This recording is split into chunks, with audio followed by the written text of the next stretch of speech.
Coming up on Now See This. When a thief runs on icy streets, Reedy, I need another unit immediately. he doesn't stand a snowball's chance. When a beekeeper wrecks his truck carrying 40 hives, 80,000 passengers create a sticky situation. And a canine learns that if you mess with a buck, Is that bit Dearsy, friend? you get the horns. No! Chutes get tangled. Crooks get wrangled. And race cars get mangled. Think you've seen it all? Now see this. Cannons rumble through the streets of Ankara, Turkey. Soldiers march down the road in perfect unison, triumphantly clutching their rifles. The sky shudders as an army descends on the city. But despite appearances, this is not a full-scale invasion. This is the country's Great Victory Day celebration, an annual festival commemorating the day Turkey gained its independence. But what is supposed to be a spectacular display of military might is about to become a tragic exhibition of one man's disaster.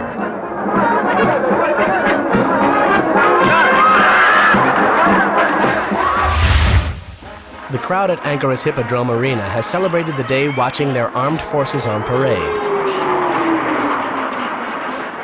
Top government officials are dazzled as the Air Force's crack fighter pilots brazenly skirt danger,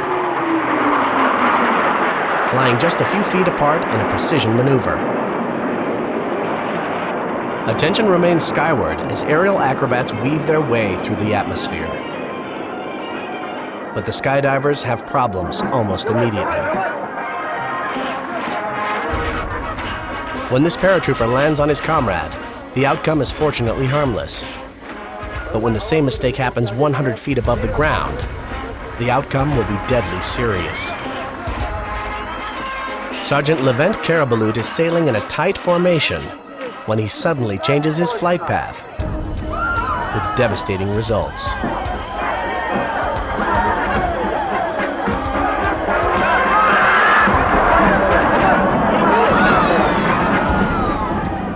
Seen again, Karabalut makes a sharp turn to avoid one diver, only to run right through another diver's line. They struggle to pull free. With only seconds to spare, they separate. But Karabalut's chute collapses. Onlookers shield their eyes, while others are too shocked to turn away. The other diver clips a tree but lands unharmed. Meanwhile, Sergeant Karabalut lies still on the concrete. Soldiers and paramedics rapidly surround the injured parachutist. Wartime or not, this is a fallen comrade, and they will do everything in their power to save him. But doctors are brutally aware of the severity of the impact. They quickly load the motionless sergeant onto an ambulance, as a worried crowd watches and waits. But they don't have to wait long, and the news is good. Though the heavy impact of his 10-story plunge left Karabalut stunned and racked with pain, the sergeant is soon able to celebrate Great Victory Day in a new way by making a fast and full recovery. Someone's been stealing from mailboxes in Willoughby Hills, Ohio. And if eyewitness descriptions are correct, it's the two guys in this car. Pull your vehicle further off to the right side. Patrolman Matt Nagley approaches the car and immediately recognizes the driver. It's the son of another county's deputy police chief. But that's not why Nagley recognizes him. We've been involved in things with him in the past, various arrests for different offenses. Also, we've been notified at prior roll calls that he was wanted for felony warrants for parole violations, things of that nature. But the repeat offender also recognizes Nagley, and he's not sticking around for a reunion. Officer Nagley calls for assistance as the driver hits the gas. Radio, I need another unit immediately. As the patrolman struggles to catch up to the suspects, he yells over his PA. The driver isn't cooperating, and unfortunately, neither are the circumstances. Road conditions weren't that great that day. It was wet. There was a snow that was starting to fall. Some of the drivers in the area didn't make it that easy for me to get directly behind them. Luckily, Nagley doesn't have to go this chase alone. Up ahead, another officer gets the call. And this isn't just any cop. It's Nagley's boss. I'm the chief of police for the Willoughby Hills Police Department. On that morning, I was on my way to work. I saw the vehicle approaching and Officer Nagley behind the vehicle. But this suspect doesn't want another cruiser on his tail. Without warning, he charges at the chief. I was in the median, not in the freeway. He actually turned directly at my vehicle. The driver wisely swerves away at the last second.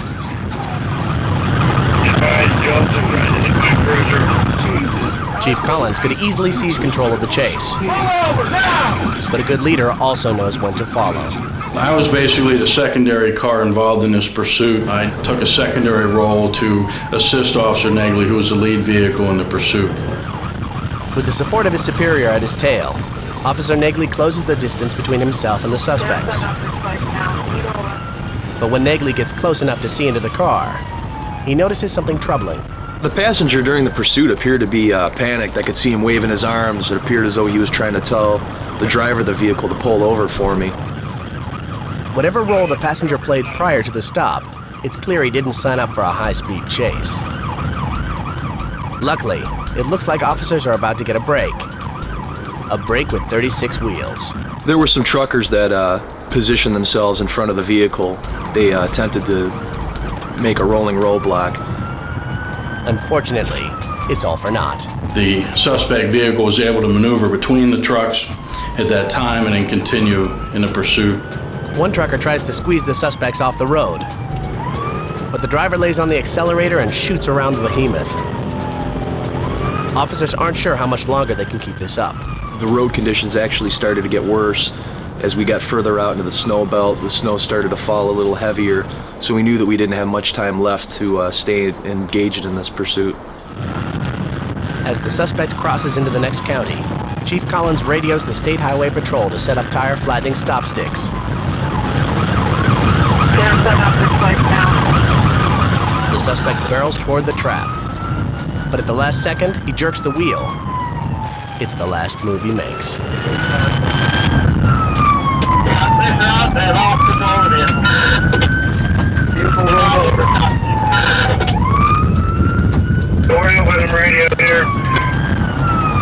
The driver swerved in an evasive action to avoid hitting the sticks and thus lost control of his vehicle. You hope that it doesn't happen, but given the way he was driving, it didn't surprise me at all. The suspect's car rolls 3 times before finally coming to rest.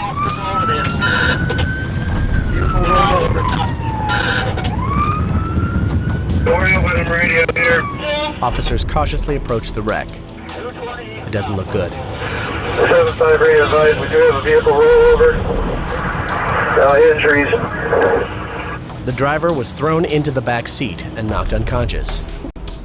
Police immediately begin medical treatment. In that kind of a situation, your role definitely changes to one of a caregiver. You know, our main job out there is protect the public, because even if it's somebody that is involved in a crime, you have to give them the same type of care that you would to anybody else in the general public. The passenger of the car is unhurt, but extremely shaken. Nagley puts the man in the back of his cruiser and tries to keep him calm. Try to relax. Okay. I have seizures, sir. What's that? I have seizures. Okay, you all right though? Yeah, I'm fine. Okay. I'm gonna just What you need to do right now is just relax. The passenger will be okay, but the driver of the car is flown to an intensive care unit. When he comes to, he'll have some serious questions to answer. He may have been the son of a deputy chief,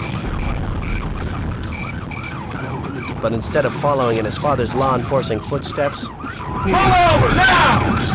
he found the law-enforcing footsteps following him. And he was so busy trying to shake them that he almost lost his life.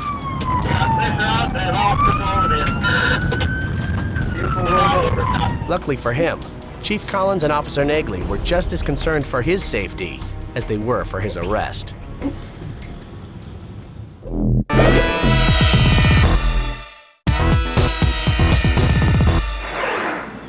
Sunday morning about 6:30. When Cheryl Tomat sees a deer in her backyard, it conjures images of Bambi, a peaceful emissary from the wild. Kind of blends into the background there. But this 8-point mule deer buck is no cuddly cartoon. It's a powerful, mature resident of the mountains around her Colorado home. Still, she savors every moment with her impressive guest, hoping she won't scare it off. I'm afraid if I opened the door, he would leave. But there's another family member that doesn't show quite the same hospitality.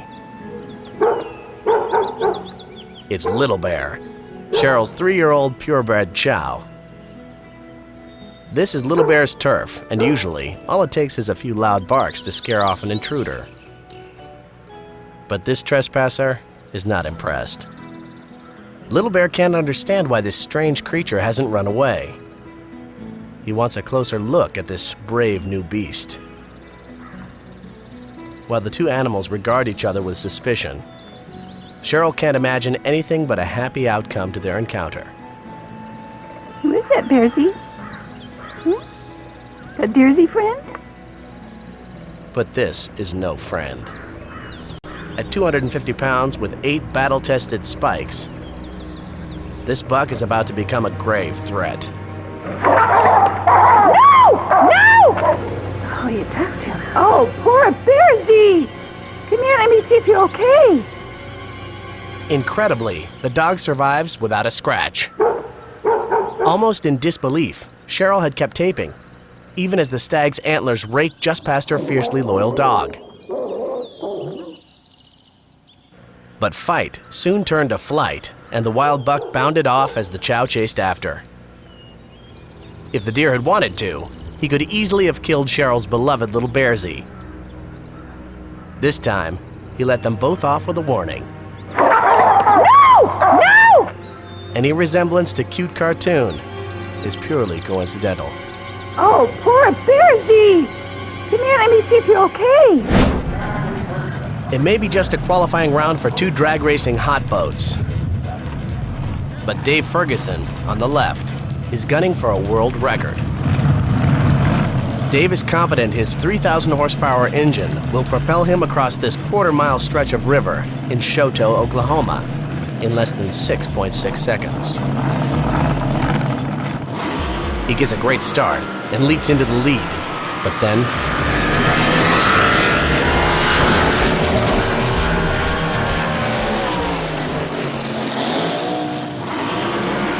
at almost 150 miles an hour, Dave Ferguson loses control. His fiberglass boat shatters into countless pieces, while his wife and twin boys watch helplessly from shore. It's hard to imagine anything surviving such a horrific crash. But one piece of the boat does survive. It's the speedboat's pilot's capsule, which is designed to break away and stay intact in the case of a crash. But whether Dave is alive inside it is another matter. A rescue diver peers through the windshield for any sign of movement. The first indication is good.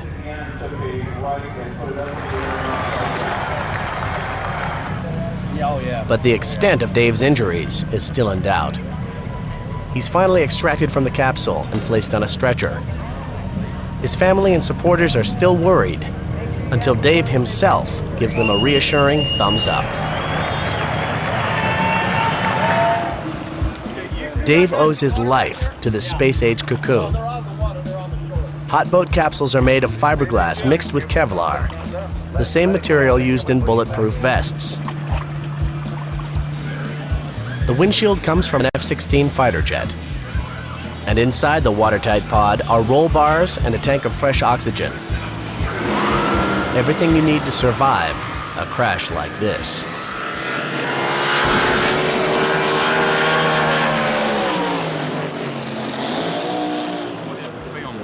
Close to shore, Dave's family rushes to the rescue craft. I'm just fine, guys. Just fine. Come on up. You're good. I can get up, but they won't let me. I'm just fine. Nathan and Slater, Dave's 9-year-old twin boys, have never been so happy to see their daddy. Calm down, buddy. I'm fine. And his wife, Carrie, is pretty relieved to see him, too. Dave, they're going to put a collar on you just for security. Would you calm down? I'm fine, but you don't want you to be, you know, I'm having a hard time standing here being a spectator. Shut up. Do I drink beer now? Dave may have lost his boat, but his competitive spirit survived.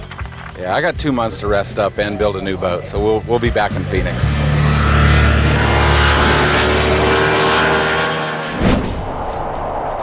Driver, stop your vehicle now. Stop your vehicle now.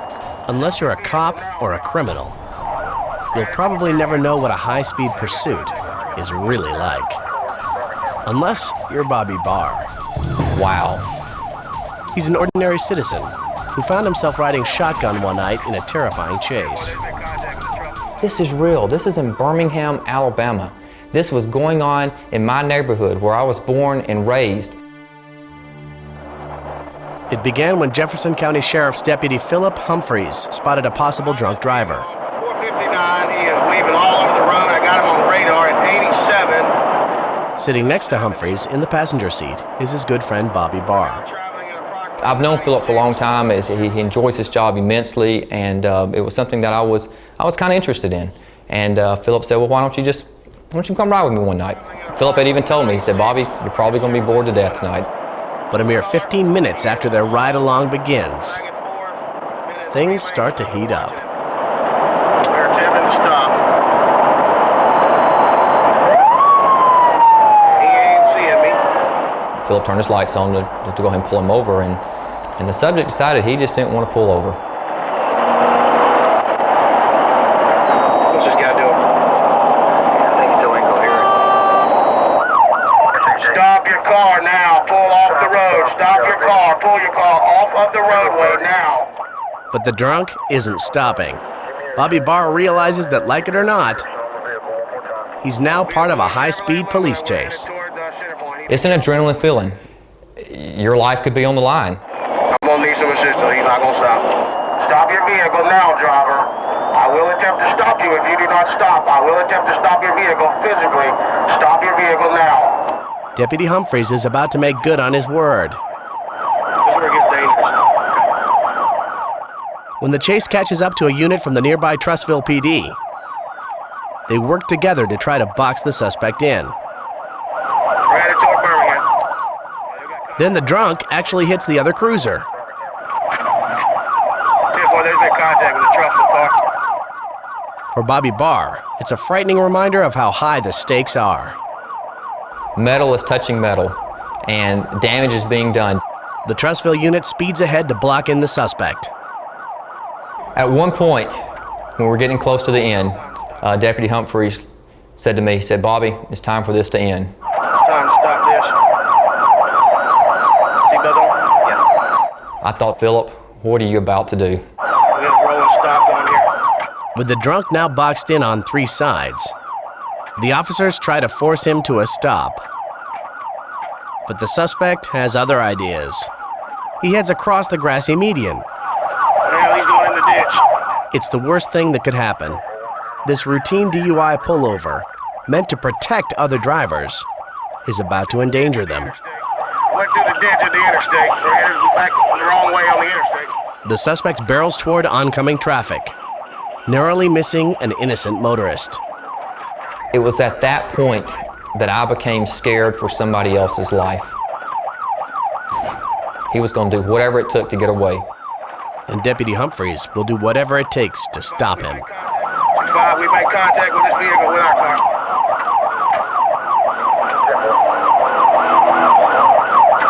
Over the pit. Hang on, dude.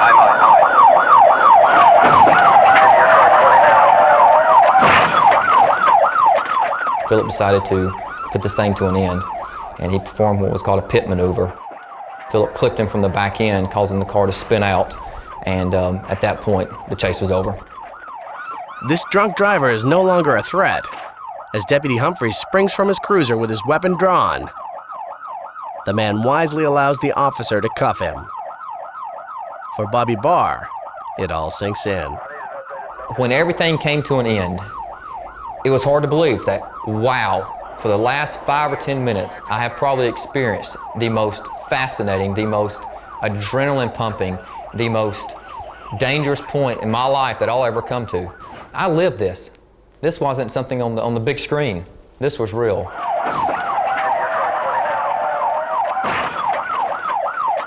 Will I ever go another ride along with Philip? Absolutely. I'd go tonight if he'd asked me.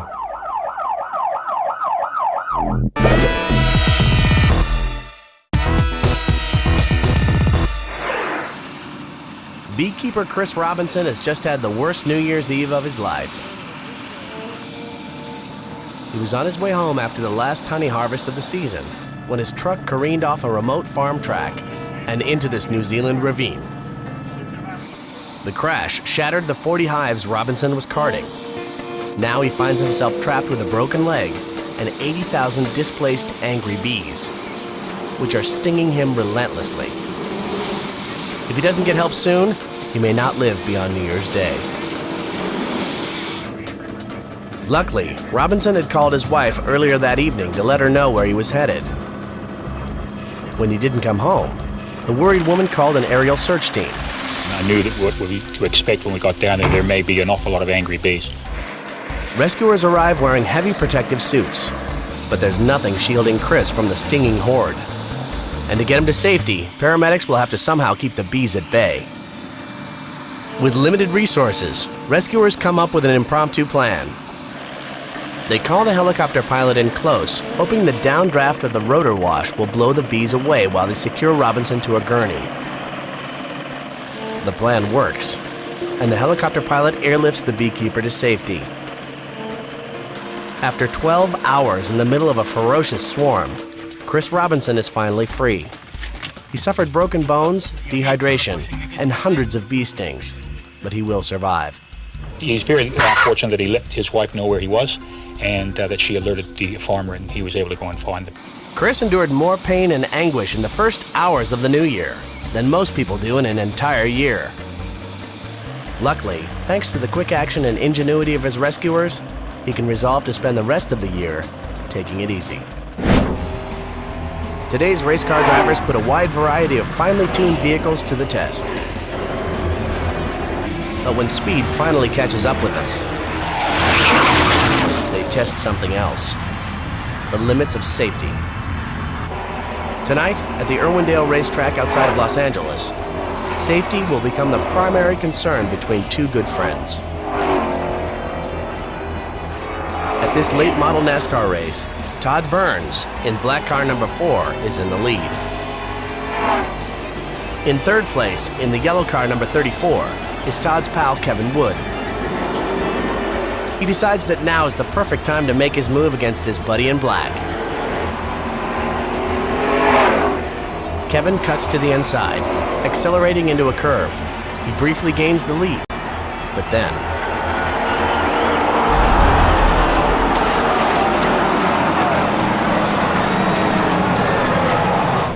his momentum on the curve carries him right up to Todd, and there's nowhere for them to go.